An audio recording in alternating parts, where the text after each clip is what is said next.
Oke, baik, kita akan hari ini akan membahas tentang evaluasi retrieval. Yang kalau kemarin kita sudah membicarakan tentang bagaimana cara menyimpannya, membuat indeks, kemudian menyimpan indeks, kemudian melakukan sorting terhadap indeks, dan kemudian bagaimana cara membentuk indeks, sampai dengan bagaimana cara melakukan kompresi terhadap indeks. Nah, hari ini kita di pertemuan 6 ini ya, kita akan membahas sedikit tentang evaluasi dari retrieval itu sendiri. Nah, yang dievaluasi ini apa? Yang dievaluasi ini adalah algoritmanya. Karena algoritmanya itu atau bisa sering disebut dengan metode atau metodenya itu bisa banyak ya. Ada yang menggunakan SVM, support vector machine, ada yang biasa menggunakan naive Bayes, ada mungkin neural network ya. Kemudian ada banyak sekali macam dari algoritma itu sendiri. Nah, dari semua algoritma itu mempunyai karakteristiknya masing-masing, mempunyai cara perhitungannya masing-masing, dan mempunyai efektivitasnya masing-masing. Ada algoritma yang memang dia bisa bekerja dengan data yang banyak dan kelas yang banyak dan lebih beragam. Ada juga yang dia hanya bisa 2 kelas aja, tidak bisa terlalu banyak kelas, tapi bisa menghandle data lebih banyak. Atau mungkin datanya bisa banyak, beragam, dan lebih cepat dalam melakukan proses retrievalnya. Nah, itu semua nanti akan kita hitung pada akhirnya ini efektif atau tidak, gitu ya. Nah, oke, seperti biasa kita akan bicarakan dulu tentang teori-teorinya, tentang beberapa hal yang berkaitan dengan evaluasi retrieval ini. Nah, nanti di sini kita akan bahas tentang precision, recall ya, akurasi, ini kurang satu lagi, akurasi dan F-measure ya. Oke. Nah, di sini kita akan pada prinsipnya itu evaluasi retrieval ini adalah untuk menghitung bagaimana sebuah algoritma tadi itu performanya bagus atau tidak, ya, efektivitasnya bagus atau tidak. Apakah hanya nanti ada hubungannya dengan nilai tinggi, nilai rendah, bagaimana kalau yang misalkan precisionnya tinggi itu bagus atau tidak, misalkan recall-nya tinggi itu bagus atau tidak, atau misalkan nanti akurasinya tinggi itu bagus atau tidak. Jadi kita nanti bisa menggunakan beberapa nilai untuk menentukan ini bagus, efisien, cukup, atau misalkan kurang bagus, atau misalkan tidak efisien dan sebagainya ya. Nah, jadi prinsipnya itu yang diukur adalah efisiensinya ya dan efektivitasnya. Efisiensi itu diukur dalam skala waktu ya, detik per query, dan space ya, misalkan byte per dokumen dan sebagainya. Nah, aspek paling penting dari efisiensi adalah response time ya, jadi bagaimana ketika kita masukkan query dalam sekian detik sudah muncul hasilnya ya, response time atau sering kita sebut dengan latensi ya, yang dialami user pada saat mengeluarkan query dan menerima hasil. Jadi ketika ngetik Google, enter, Google-nya nggak loading ya, langsung munculin hasilnya, nah itu disebut dengan efisiensinya cepat, latensinya sangat kecil gitu ya, dan response time-nya bagus gitu. Nah, misalkan di sini contohnya misalkan dalam search engine Google dan sebagainya harus bisa menangani 10.000 query per detik ya. Jadi ini pun masih sedikit ya, karena bayangkan saja misalkan sekarang yang pakai Google berapa orang, berapa ribu orang, berapa juta orang. Kalau misalkan dalam 1 detik itu berapa orang yang nge-search di Google di seluruh dunia. Nah, maka di situ perlu banyak dikembangkan metode-metode algoritma yang efisien, dan juga tentunya resource seperti software dan hardware-nya juga harus mendukung begitu. Nah, sedangkan untuk efektivitas sendiri dia lebih sulit ya untuk diukur, namanya juga efektif ya.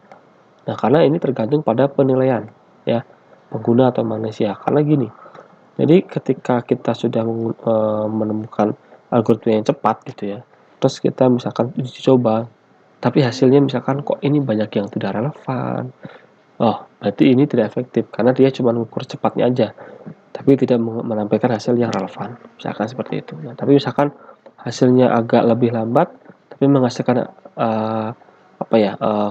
hasilnya lebih relevan, mungkin bisa dianggap efektif ya. Tapi kalau misalkan waktunya terlalu lama, itu juga tidak efektif, karena yang dibutuhkan itu adalah nggak cuman cepat ya, tapi juga akurat gitu. Nah makanya efektivitas ini memang tergantung dari persepsi dari masing-masing pengguna gitu ya, atau manusianya itu sendiri. Jadi kadang kalau misalkan ada yang melakukan penelitian, saya misalkan melakukan penelitian tentang mendeteksi emosi dari sebuah teks gitu ya. Misalkan saya menggunakan Naive Bayes gitu, hasilnya sekian persen akurasinya, 95% misalkan. Mungkin nanti ada lagi membandingkan dengan misalkan SVM plus apa dan sebagainya, menghasilkan akurasi 97% misalkan. Mungkin dia lebih tinggi, tapi secara waktu saya lebih cepat. Nah, bisa saja karena hasil akhirnya itu tidak terpaut jauh, mungkin akan memilih yang lebih cepat. Karena apa? Karena misalkan dengan lebih cepat itu orang akan dia akan mencari lagi yang lebih relevan. Jadi masih ada waktu lagi untuk mencari yang lebih relevan. Tapi ketika misalkan mungkin lebih akurat, tapi waktunya lama, orang juga jadi malas lagi untuk mencari gitu ya. Ini menghabiskan waktu saja ini dan sebagainya. Nah, itu ada beberapa contohnya ya, contoh dari bagaimana efektivitas dan efisien itu bekerja. Nah, kata kunci dari efektivitas itu adalah relevansi ya. Jadi akurat dari hasil query itu akurasinya seperti apa? Apakah dia sangat relevan atau mungkin ya hanya mungkin 50% relevansinya dan sebagainya ya. Kalau misalkan dia lebih dari 90%, itu biasanya dianggap efektif karena ya mungkin kalau untuk 100% mungkin agak susah ya gitu ya. Kecuali untuk mungkin ada tapi biasanya itu di atas 90%. Nah, di sini ada dokumen disebut relevan jika hasil yang diberikan sesuai dengan informasi need. Jadi kalau kita masukin query misalkan cara membuat donat, yang munculnya misalkan ternyata bengkel motor atau bengkel sepeda, nah itu tidak relevan gitu ya. Walaupun mungkin ada misalkan kenapa kok bisa muncul bengkel motor, karena di depan bengkel motor itu ada yang jualan donat misalkan ya, itu menjadi tidak relevan, tidak efektif hanya karena ada kata donat saja, sedikit kata donat yang ternyata itu adalah bengkel gitu ya, itu menjadi tidak relevan gitu ya. Nah, jadi memang harus sesuai dengan informasi yang dibutuhkan ya, dari query token user, baik lengkap ataupun ya nggak lengkap ya, atau parsial setengahnya gitu ya, sebagian gitu ya. Nah, untuk menentukan relevansi ini, seorang reviewer akan memberikan nilai relevan dalam bentuk grid atau biner. Jadi biasanya misalkan kita ngetik misalkan cara buat donat di Google, misalkan enter, yang muncul di nomor 1, 2, 3 di halaman pertama. Kalau misalkan saya ngeklik di nomor 1 misalkan, terus orang lain juga ngeklik di nomor 1, ada 100 orang yang ngeklik di nomor 1 dengan kata kunci yang sama, maka yang nomor 1 itu akan dianggap relevan karena banyak yang ngeklik. Tapi misalkan yang nomor 1 itu ternyata yang klik cuma 1, sedangkan nomor 3 yang ngekliknya 9. Maka yang nomor 3 itu nanti akan menjadi nomor 1 pada kesempatan selanjutnya. Kenapa? Karena dianggap lebih relevan daripada yang nomor 1 tadi. Nah, itu salah satu contoh memberikan bentuk penilaian dari hasil query di sistem IR ya, contohnya di Google gitu. Nah, tujuan mendasar dari relevance ranking ini adalah untuk dalam bentuk probabilitas ranking prinsipal, di mana jika sistem IR merespon ke tiap query adalah sebuah ranking dokumen dari dokumen di dalam koleksi agar menurunkan probabilitas relevance, maka efektivitas keseluruhan dari sistem ke penggunanya akan dimaksimalkan gitu. Nah, jadi tadi ketika ada yang ngekliknya ketika pertama ada orang nyari cara membuat donat, muncullah 3 dokumen. Nah, kemudian dari 10 orang itu mengklik yang nomor 1, nah itulah akan dianggap lebih maksimal gitu. Hasil yang paling maksimal, hasil yang paling relevan. Tapi misalkan misalkan tadi ternyata yang ngeklik nomor 3 lebih banyak daripada nomor 1, maka yang nomor 3 itu akan menjadi nomor 1 pada kesempatan selanjutnya ketika pencarian berikutnya. Begitu. Nah, jadi untuk mengukur efektivitas ini ada beberapa cara standar. Jadi perlu adanya task collection yang terdiri dari 3 hal, yaitu koleksi dokumen ya, suite uji coba kebutuhan yang dinyatakan sebagai query, dan satu set penilaian relevansi, penilaian biner baik yang relevan atau tidak relevan untuk masing-masing pasangan permintaan dokumen. Nah, waktu pertemuan 4 waktu saya pernah mencontohkan menggunakan Python kalau nggak salah. Nah, di Python itu kan kita membutuhkan data testing dan data training gitu ya. Nah, data training itu kan untuk memberikan pengajaran kepada algoritmanya. Sedangkan testing itu untuk melihat apakah algoritmanya sudah benar-benar belajar atau belum gitu ya. Dan sebagainya. Nah, kurang lebih seperti itu. Nah, ini beberapa standar, jadi standar penilaian yang dipakai untuk uji koleksi ya. Uji koleksi itu jadi di sini di Cranfin Collection ini banyak data ya, data yang kita bisa pakai untuk melakukan testing atau training ya. Yang ini juga sama ya, text retrieval conference juga banyak, atau Reuters RCV1 atau arsip uji edu itu juga banyak banget gitu ya. Ini dari beberapa contoh untuk data untuk melakukan uji coba ya. Ini yang sudah banyak repositori yang sudah memberikan banyak sekali data untuk melakukan uji coba. Nah, di sini ya ini untuk S2 ya. Nanti ini biasanya dilakukan di S2 di magister itu meneliti tentang hal-hal seperti ini. Ya, ini hanya contoh saja. Jadi tidak perlu saya jelaskan lebih lanjut. Nah, yang penting ini. Jadi yang ini yang paling penting. Jadi untuk mengukurnya itu kita harus melakukan beberapa hal. Ada precision, recall, akurasi ya. Ini ada yang kurang. Nah, ada akurasi ya, dan satu lagi adalah F-measure ya. Apa aja ini ya. Nah, precision tadi itu merupakan tingkat ketepatan antara informasi yang diminta oleh pengguna dengan jawaban yang diberikan oleh sistem. Nah, berapa nih ketepatannya? Misalkan dari 9, kemudian yang tepatnya cuma 1. Nah, itu gimana hasilnya? Berarti berapa persen tuh presisinya gitu ya. Ternyata mungkin cuma 10%. Misalkan dari 100 data yang benar atau berhasil dinyatakan benar itu hanya 80 misalkan. Nah, berarti 80% dan sebagainya. Nanti ada cara menghitungnya. Bentar ya, saya cas dulu.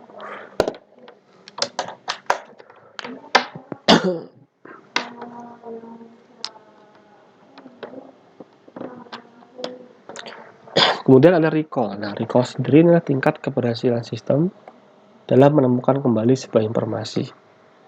Sedangkan akurasi itu didefinisikan sebagai tingkat kedekatan antara nilai prediksi dengan nilai aktual. Ya. Nanti saya kasih contohnya biar nggak bingung ya. Nah, di sini untuk F-measure sendiri ini merupakan salah satu perhitungan evaluasi dalam informasi dalam IR ini, sistem informasi temu kembali, dan yang mengkombinasikan antara recall dan precision ya. Recall dan precision ini pada suatu keadaan dapat memiliki bobot yang berbeda. Ukuran yang menampilkan timbal balik antara recall dan precision adalah F-measure yang merupakan bobot harmonik mean dan recall dan juga precision. Oke. Nah, saya kasih contoh ya, biar nggak bingung. Nah, kita perhatikan di sini. Misalkan di sini kita ingin mengukur kinerja dari sebuah mesin pemisah ikan. Jadi di sini mesin pemisah ikan ini anggaplah sebagai algoritma ya, atau metode ya. Algoritma ya. Yang nanti tugasnya adalah memisahkan ikan salmon. Jadi ada jelas harus memisahkan ikan salmon dari semua ikan yang telah didapat. Jadi semua ikan dikumpulkan di satu tempat, terus dimasukin Nah, nanti si mesin itu dia ketika ikan itu dilewatkan ke mesin itu akan memisah. Oh, ini salmon, ini bukan, ini salmon, ini bukan, dan sebagainya. Nah, kemudian kita uji dulu. Nah, untuk mengujinya seperti apa? Kita memasukkan ikan salmon yang benar. Nah, ini disebut dengan data training ya. Ada 2 kelas. Kelas 1 ikan salmon yang benar ya. Kemudian ada satu kelas lagi yaitu 900 ikan lain. Ya, ikan yang bukan ikan salmon. Nah, ada 2 kelas yaitu. Ada misalkan anggaplah positif dan negatif misalkan. Satu kelasnya adalah ikan salmon, satu kelas lain adalah bukan ikan salmon. Nah, ketika di uji coba ternyata mesin itu memisahkan 110 ya yang dideteksi sebagai ikan salmon oleh mesin. Jadi yang tadi kan harusnya kan sama 100 ya ikannya, kok jadi 110 gitu ya. Apakah yang 10-nya salah atau gimana? Nah, jadi di sini sebentar ada yang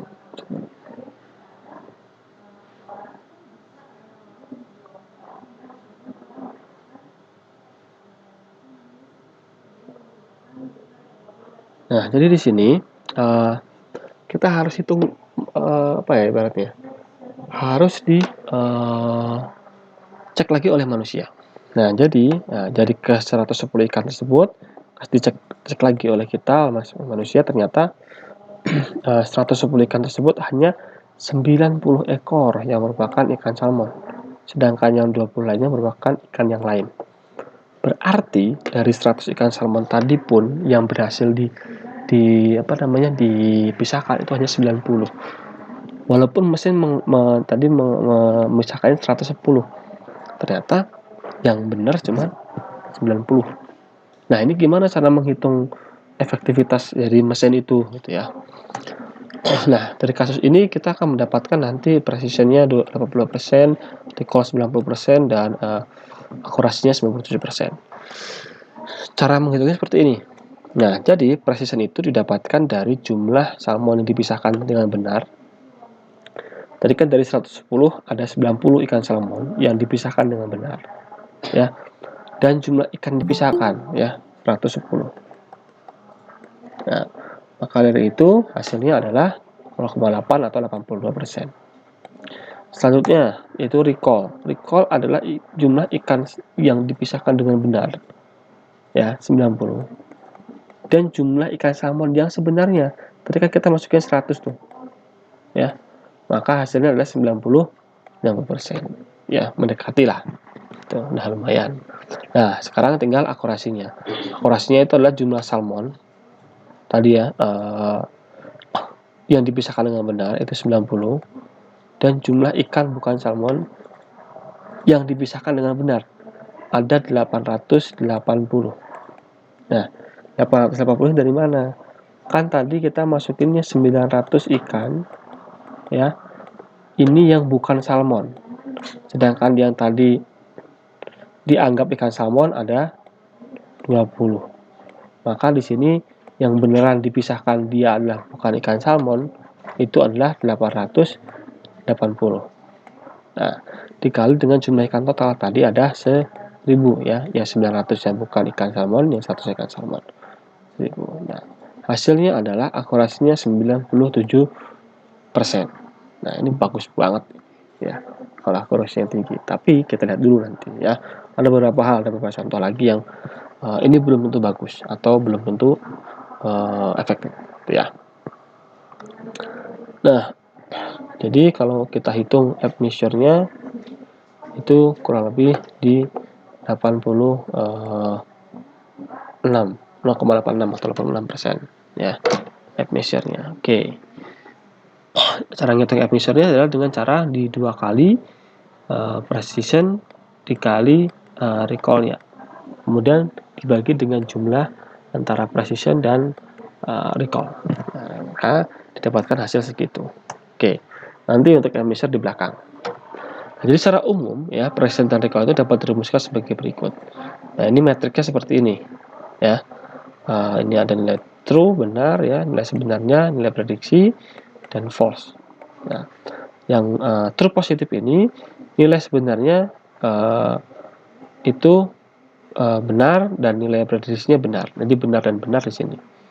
Ini benar dan benar. Kemudian ini adalah benar dan salah. Jadi nilai prediksinya benar, tapi nilai sebenarnya salah. Jadi ikan tadi kan ada 110. Ya, nilai prediksinya itu benar 110. Padahal yang benar cuma 90, yang 20-nya salah. Kemudian di sini nilai prediksinya salah, tapi nilai sebenarnya benar. Ya, berarti nilai yang tadi yang diprediksikan yaitu kan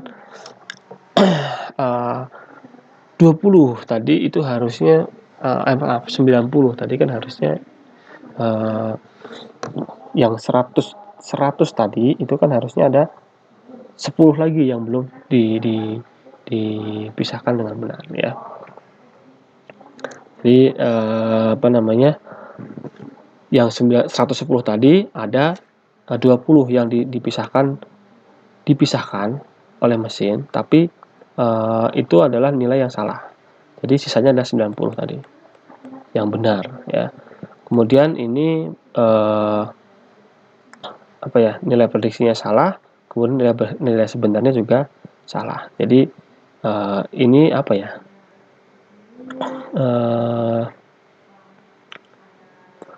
yang diprediksikannya salah, nilai sebenarnya juga salah. Itu berarti yang Nah, yang tadi yang 880 ya, itu kan memang bukan ikan salmon ya. Dan ini memang benar salah, memang benar bukan ikan salmon gitu.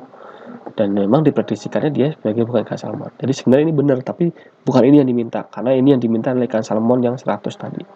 Gitu. Nah, emang agak ribet ya. Nah, oke. Nah, hasil rumusnya sih seperti ini. Rumusnya yang sama aja sih sebenarnya, cuma ini hanya penulisan rumus aja. Simbolnya seperti ini. Nah, ini tadi kan kita punya nilai tadi ya, nilai sebenarnya. Nilai yang diberisikan benar adalah, ini kita masih ngomongin ikan salmon ya. Ikan salmon tadi nilai sebenarnya, jadi 90 ini tadi diprediksi benar sebagai ikan salmon dan memang benar sebagai ikan salmon. Yang 10-nya itu adalah ikan salmon, tapi tidak diprediksi sebagai ikan salmon ya. Kemudian yang ini tadi adalah dia diprediksi sebagai ikan salmon ya, tapi dia bukan ikan salmon ya, diprediksinya salah gitu. Kemudian yang ini tadi dia bukan ikan salmon dan diprediksikan sebagai juga bukan ikan salmon ya, kurang lebih seperti itu. Nah, hasilnya tadi adalah yang seperti ini. Ini kita yang perhitungan tadi 82, 90, akurasinya 97%. Oke. Nah, mungkin ada kasus lagi. Contoh. Nah, jadi menggunakan precision atau akurasi saja dalam sebuah pengukur kinerja dari sistem atau metode dapat menimbulkan bias yang sangat fatal. Contoh, misalnya dari pengujian menggunakan 100 ikan salmon dan 900 ikan lain yang tadi, ternyata mesin hanya memisahkan 1 ikan tok. Ya, 1 ikan salmon, dan setelah dicek oleh manusia, 1 ikan salmon tersebut benar merupakan ikan salmon. Nah, maka nanti hitungannya adalah seperti ini. Nah, 1 yang false-nya ada 99 ya. Kemudian tadi yang diprediksikan sebagai bukan ikan salmon nggak ada, berarti benar. Dia memisahkan 1 tapi benar itu ikan salmon dan hanya 1 itu, maka di sini presisinya akan menjadi 100%. Ya, ini juga benar tadi 900-nya dipisahkan sebagai bukan ikan salmon ya. Nah, dilihat di sini recall-nya berapa? Recall-nya hanya 1% ya. Dan akurasinya di sini tinggi justru 90,1%. Nah, dari sistem ini kan ada nilai 100%. Ini tidak menjamin ini bagus atau tidak ya. Jadi nilai ini belum menjamin. Karena apa? Dilihat dari recall-nya hanya segini. Maka ini dianggap tidak efektif. Nah, sekilasnya tampak baik, namun perhatikan recall yang hanya 1%. Hal ini menunjukkan bahwa sistem hanya dapat memisahkan ikan salmon dalam jumlah yang sedikit sekali dan masih banyak ikan-ikan salmon yang lolos dari pemisahan.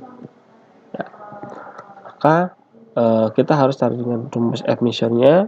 Dari rumus emission ini nanti kita akan mengambil nilai harmoniknya, harmonic mean dari precision dan recall. Ya, kemudian nanti kita akan hitung range nilainya antara 0 sampai dengan 1 ya.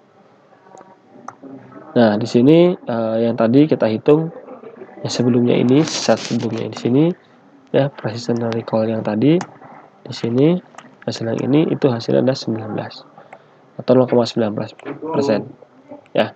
Sedangkan untuk yang pertama itu adalah 0,86. Nah, ya hal ini menunjukkan bahwa besarnya precision tidak menentukan bagus atau tidaknya metode atau sebuah algoritma. Namun dengan kita mencari dengan menghitung F-measure-nya ya, F-measure ini semakin besar nilainya maka semakin bagus efektivitas algoritmanya. Maka yang ini tadi itu dianggap lebih baik ya daripada yang ini. Karena walaupun tadi ada 100% ya, ternyata recall-nya cuma 1. Itu. Maka di sini dianggap nanti algoritmanya menjadi efektif atau tidak efektif. Oke, sampai di sini silahkan ada yang mau tanyakan. Monggo. Sambil menunggu silahkan. Ada yang mau tanyakan dulu.